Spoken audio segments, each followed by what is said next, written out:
Hello friends, PHP for beginner series की ये 8वीं वीडियो है। इस वीडियो में मैंने लॉजिकल ऑपरेटर्स का जिक्र करना है।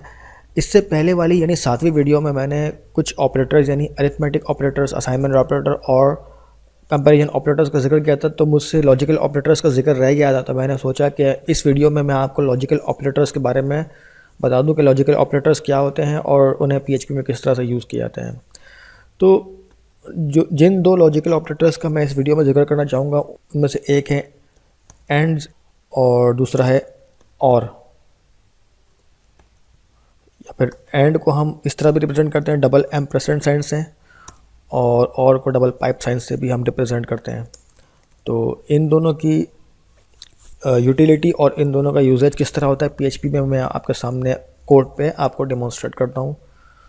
तो उसके लिए मैं पहले वेरिएबल बना लेता हूँ।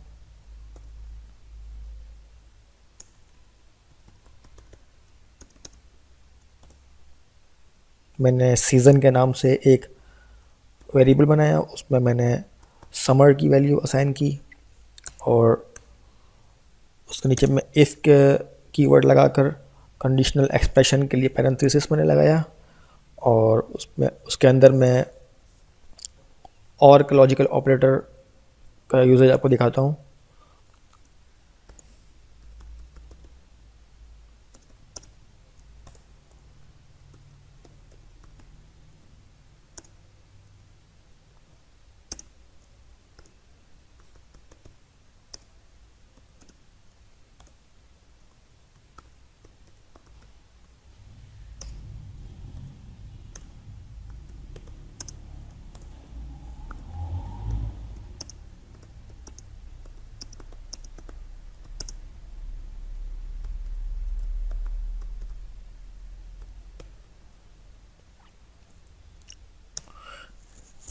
यहाँ मेरा इफ़ का जो कोड का ब्लॉक है वो एंड होता है।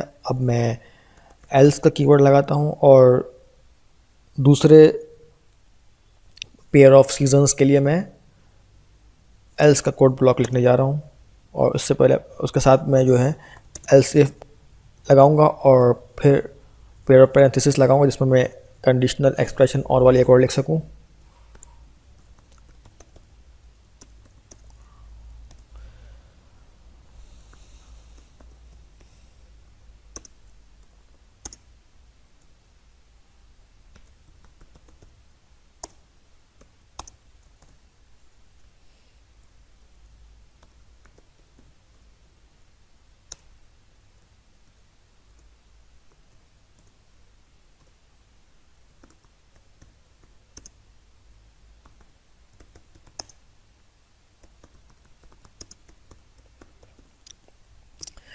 फ्रेंड्स, जैसा कि आप जानते हैं कि किसी भी साल में जो मौसम होते हैं वो 4 होते हैं: समर या गर्मी, विंटर सर्दी, ऑटम या ख़ज़ां और स्प्रिंग या बहार का मौसम। तो ये 4 मौसम होते हैं और अमूमन होता यही है कि समर और विंटर में जो टेम्परेचर होता है वो अपनी शिद्दत तक पहुंच सकता है, यानी समर में शदीद गर्मी हो सकती है और विंटर में शदीद सर्दी भी हो सकती है। जबकि मौसम ख़ज़ां में ऐसा अमूमन होता नहीं है और टेम्परेचर अमूमन मतदल रहता है। ऐसा ही बाहर के मौसम में भी होता है कि टेम्परेचर बाहर के मौसम में अमूमन मतदल रहता है, ना ज़्यादा सर्दी होती है ना ज़्यादा गर्मी होती है। तो मैंने यही लिखा है कि अगर सीज़न की जो वेरिएबल है उसमें अगर समर की वैल्यू का स्ट्रिंग जो है वो असाइन हुआ है, तो हमारा ये जो इफ़ का जो कंडीशनल एक्सप्रेशन है वो ये चेक कर रहा है कि सीज़न के साथ अगर समर असाइन हुआ है या फिर सीज़न के साथ विंटर असाइन हुआ है। तो इन दोनों में से किसी भी एक का ट्रू होना ज़रूरी है अगर इसके अंदर आने वाले कोड ब्लॉक ने, जो कि ये है, इसने अगर एग्जीक्यूट होना है, या ये कह लें कि ये जो इको का स्टेटमेंट है इसने अगर आउटपुट होना है, तो इस कंडीशनल एक्सप्रेशन में आने वाले दो ये जो कंपैरिजन्स हैं, जैसे कि एक कंपैरिजन ये है और दूसरा कंपैरिजन ये है, जिनके दरमियान में और का लॉजिकल ऑपरेटर लगा हुआ है जो कि ये है। तो इसके लेफ़्ट हैंड साइड और राइट हैंड साइड में दो जो कंपैरिजन हो रही है उनमें से कोई भी एक कंपैरिजन अगर ट्रू हो गई तो इसके इमीडिएटली बाद में जो कर्ली ब्रेसेस के दरमियान इको आउट स्टेटमेंट हो रही है वो एग्जीक्यूट हो जाएगी। अगर दोनों ही फॉल्स जाती हैं, ये भी और ये भी, तो फिर ये एल्स तक बात चली जाएगी। और एल्स इफ के साथ में जो कंडीशनल एक्सप्रेशन है उसके अंदर जो दो कंपैरिजंस हो रही हैं, जैसे कि सीज़न के वेरिएबल को चेक किया जा रहा है कि उसके अंदर ऑटम की वैल्यू सेट है या फिर सीज़न के वैल्यू के अंदर स्प्रिंग की वैल्यू सेट है, इन दोनों में से भी अगर कोई एक हुआ तो फिर ये वाला कोड ब्लॉक जो है एग्जीक्यूट हो जाएगा। तो जाहिर सी बात है, ये जो 4 मौसम है इनमें से किसी एक मौसम की बात की जा रही है, तो या तो ये वाला कोड ब्लॉक एग्जीक्यूट होगा या तो ये वाला कोड ब्लॉक एग्जीक्यूट होगा। तो हमने चूँकि समर सेट किया हुआ है ऊपर, तो हमारे असाइनमेंट के लिहाज से ये वाला कोड ब्लॉक एग्जीक्यूट होना चाहिए और हमारे ब्राउज़र में ये वाला जो स्ट्रिंग है ये आउटपुट होना चाहिए। तो हम चेक कर लेते हैं अपने ब्राउज़र में इसको सेव करने के बाद।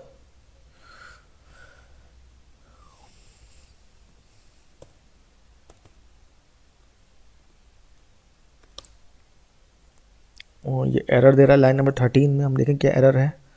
हाँ, मैंने इस लाइन नंबर 13 में ये किया कि मैंने इको के साथ एंड में जो है सेमीकोलन नहीं लगाया था। दोबारा से इसको सेव करते हैं और ये हम देख सकते हैं यहाँ पर temperature can go to its extreme वाला जो स्ट्रिंग है वो आउटपुट हुआ है, जो कि ये वाला है, क्योंकि सीज़न के वेरिएबल में समर असाइन हुआ है जो कि यहाँ पर चेक हो रहा है। अब अगर मैं इसमें ऑटम असाइन कर दूं और फिर इसको चेक करूं ब्राउज़र में, तो टेम्परेचर रिमेन्स मॉडरेट मोस्टली वाला जो टेक्स्ट या स्ट्रिंग है वो आउटपुट हुआ है, जो कि ये वाला है। मैं दोबारा से चेंज कर देता हूँ इसको। अब मैंने विंटर की वैल्यू सीजन्स के वेरिएबल में असाइन कर दी और इसको चेक करते हैं ब्राउज़र में। तो ये देखिए दोबारा से temperature can go to its extreme वाला जो स्ट्रिंग है वो हमारे ब्राउज़र पे आउटपुट हुआ, जो कि ये वाला है। और ये क्यों हुआ इस तरह से मैं पहले आपको बता ही चुका हूँ कि ये इसकी क्या वजह है। और अगर फिर मैं दोबारा चेंज करूँ, इसको स्प्रिंग कर दूँ, तो अगर हम दोबारा इसको चेक करें अपने ब्राउज़र में, तो ये आप देख सकते हैं कि टेम्परेचर रिमेन्स मॉडरेट मोस्टली, ये वाला इको स्ट्रिंग जो है वो आउटपुट हुआ।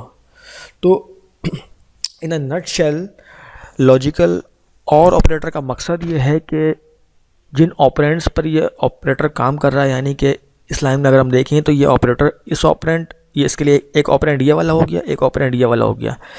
तो इसके लेफ़्ट हैंड साइड और राइट हैंड साइड में जो दो ऑपरेंड्स होते हैं जिन पर ये ऑपरेटर काम करता है, उनमें से अगर कोई भी एक रिज़ल्ट देता है तो उसके इमीडिएटली फॉलोइंग कोड जो होता है, जो कि इस केस में ये है, वो एग्जीक्यूट हो जाता है।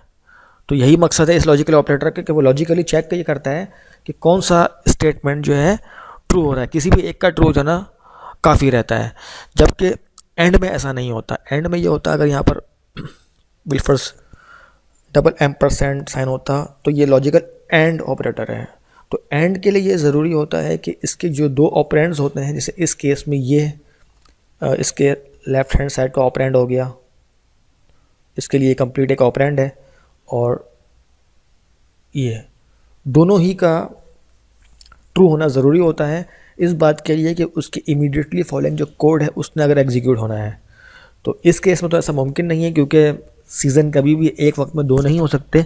तो हमारी ये वाली एग्जांपल लॉजिकल एंड के प्रोसेस को डिमॉन्स्ट्रेट करने के लिए सूटेबल नहीं है। तो हम लॉजिकल एंड ऑपरेटर की डेमोन्स्ट्रेशन के लिहाज से मुनासिब एग्जांपल अपने पास लिखते हैं।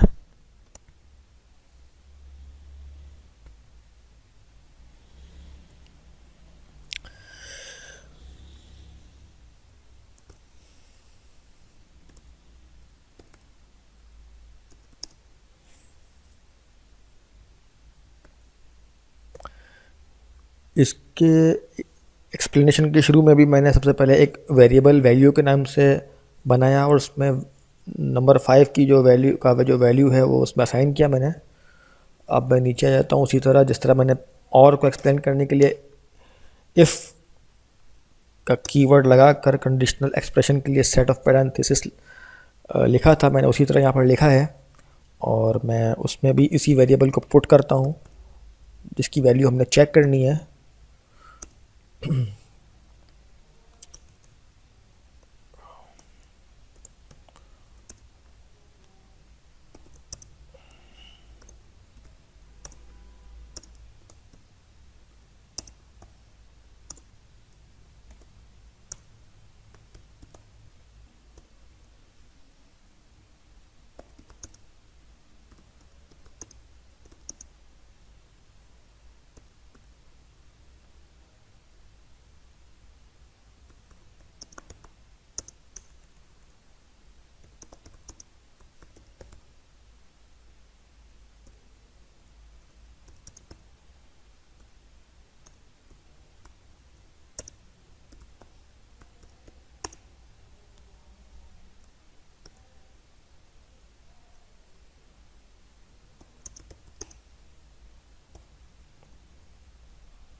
तो ये कंप्लीट मैंने जो लिखा है वो मैंने लॉजिकल एंड ऑपरेटर जो कि ये डबल एम्परसेंड साइन से शो किया जाता है उसके एक्सप्लेनेशन के लिए लिखा है कि वो किस तरह से काम करता है। तो यहाँ पर जो ये पूरा एक इफ़ का एक्सप्रेशन है उसमें आइडिया ये है कि ये जो ऑपरेटर है इसके लेफ़्ट हैंड साइड पे जो ऑपरेंड है जो ये कह रहा है कि वैल्यू के नाम का जो वेरिएबल है उसके अंदर जो वैल्यू सेव हुई है वो या तो ज़ीरो है या ज़ीरो से ज़्यादा है, और उसके लेफ़्ट हैंड साइड पर जो एक्सप्रेशन लिखी हुई है उसमें ये कहा जा रहा है कि जो वैल्यू के नाम का वेरिएबल है उसके अंदर जो वैल्यू स्टोर है वो या तो 9 है या तो 9 से कम है। तो कहने का मकसद ये है कि जो वैल्यू के अंदर वैल्यू के जो वेरिएबल है उसके अंदर जो नंबर होना चाहिए वो या तो 0 हो या 9 हो या इनके दरमियान का हो। अगर इनके दरमियान का होगा तो ये वाला कोड ब्लॉक एग्जीक्यूट होगा, नहीं तो ये वाला एग्जीक्यूट होगा। और हम देख सकते हैं कि हमने जो असाइनमेंट की हुई है ऊपर वो 5 की हुई है जो कि ऑब्वियसली 0 और 9 के बीच का नंबर है, इनके दरमियान में कहीं पर ये नंबर 5 आ जाता है। तो इस लिहाज से ये वाला कोड ब्लॉक एग्जीक्यूट होना चाहिए। तो हम इसको सेव करते हैं और अपने ब्राउज़र में चेक करते हैं इसको। तो आप देखिए कि ये लिखा हुआ है the value is between the range that is between 0 and 9। तो ये वाला टेक्स्ट जो आउटपुट हुआ है वो ये वाला हुआ है the value is between the range that is between 0 and 9। तो यही हुआ कि ये पूरा का पूरा एक्सप्रेशन जो है वो ट्रू हुआ। इसकी एम% के दोनों तरफ यानी कि ये वाली तरफ और वो तरफ ये वाली भी ट्रू हुई, जो कि ज़रूरी है इस पूरे के ट्रू होने के लिए। जैसे कि और में था कि इसके लेफ़्ट हैंड साइड या राइट हैंड साइड वाला कोई भी एक एक्सप्रेशन ट्रू हो जाता तो वो अपने बॉडी के कोड को एग्जीक्यूट करवा देता था, लेकिन एंड के लिए ज़रूरी ये है कि दोनों तरफ के एक्सप्रेशंस ट्रू हों तभी उसके अंडर में आने वाला कोड एग्जीक्यूट होगा, नहीं तो वो एल्स में चले जाएगा और एल्स का कोड ब्लॉक एग्जीक्यूट हो जाएगा। तो यहाँ पर हम देख लेते हैं कोई और नंबर जो कि 10 जैसे लगा देते हैं। वो 10 जो है हमारी रेंज से बाहर है, तो उसके लिए होना ये चाहिए कि ये वाला कोड ब्लॉक एग्जीक्यूट हो, और ऐसा ही हुआ the value is not in the range. तो जो हमने अपनी रेंज डिफ़ाइन की है वो 0 से लेकर 9 तक की डिफ़ाइन की है। 10 जो है हमारे रेंज में नहीं आता। तो